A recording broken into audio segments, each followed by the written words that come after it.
आज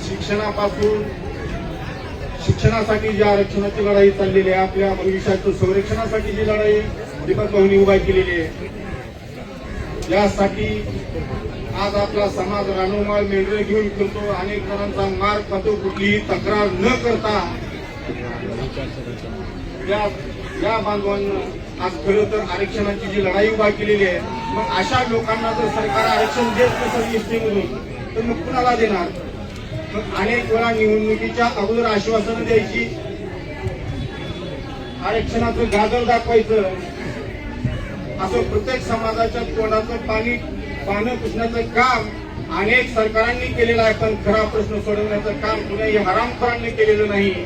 म्हणून समाजानं सुद्धा एकजुटीनं, एक माणुसकीनं, एक आपला खरा माणूस या ठिकाणी लढा देतोय, मरतोय, त्यांच्या पाठीमागं खंबीरपणानं उभं राहिलं पाहिजे, हीच भूमिका मी या ठिकाणी मांडतो.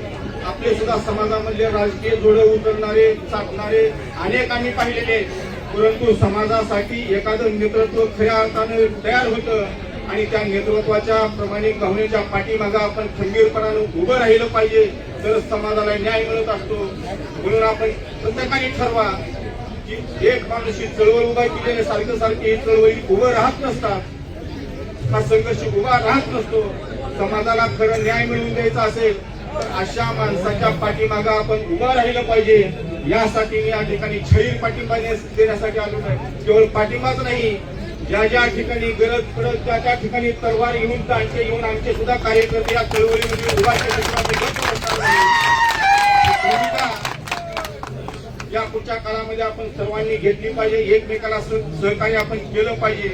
जात पात नंतर आहे, परंतु प्रत्येकाने माणुसकी धर्म हा पाळला पाहिजे, प्रत्येकाला न्याय मिळाला पाहिजे, गरिबांच्या पाठीमागे आपण उभं राहिलं पाहिजे.